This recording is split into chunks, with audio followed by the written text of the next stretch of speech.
ఒకప్పుడు 12 నుంచి 15 సంవత్సరాల ఏజ్‌లో ఆడపిల్లలకి పీరియడ్స్ అనేవి స్టార్ట్ అయ్యేవి.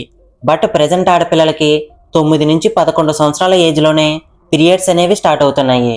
అసలు పీరియడ్స్ అంటే ఏంటో సరిగ్గా తెలియని ఏజ్‌లోనే ఆడపిల్లలకి పీరియడ్స్ అనేవి స్టార్ట్ అవుతున్నాయి.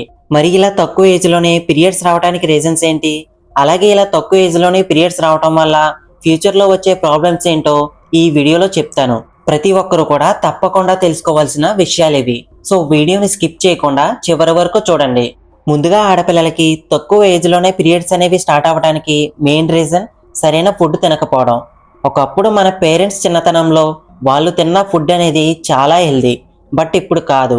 అలాగే ప్రెజెంట్ ప్రతి ఒక్కరూ పిజ్జాలని, నూడిల్స్ అని, స్వీట్స్ అని, చిప్స్ అని ఏది పడితే అది తినడం, కూల్ డ్రింక్స్ ఎక్కువగా తాగడం.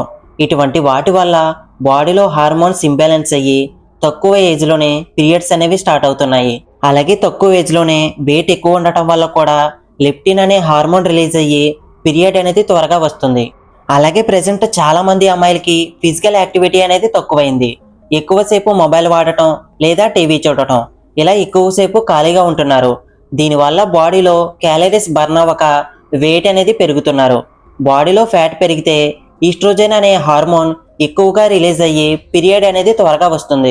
మరి ఇలా తక్కువ ఏజ్‌లోనే పీరియడ్స్ రావటం వల్ల ఏమైనా ప్రాబ్లమ్స్ ఉన్నాయా అంటే ఉన్నాయి. తక్కువ ఏజ్‌లోనే పీరియడ్స్ రావటం వల్ల హైట్ గ్రోత్ అనేది ఆగిపోవచ్చు.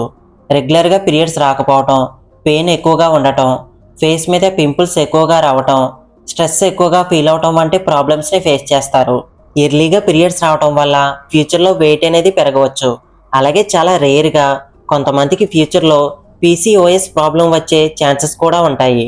మరి ఇటువంటి ప్రాబ్లమ్స్ రాకుండా ఆడపిల్లలు జాగ్రత్తగా ఉండాలి అంటే first fast food, junk food వంటివి తగ్గించాలి. వీలైనంత వరకు హెల్తీ ఫుడ్ తినాలి.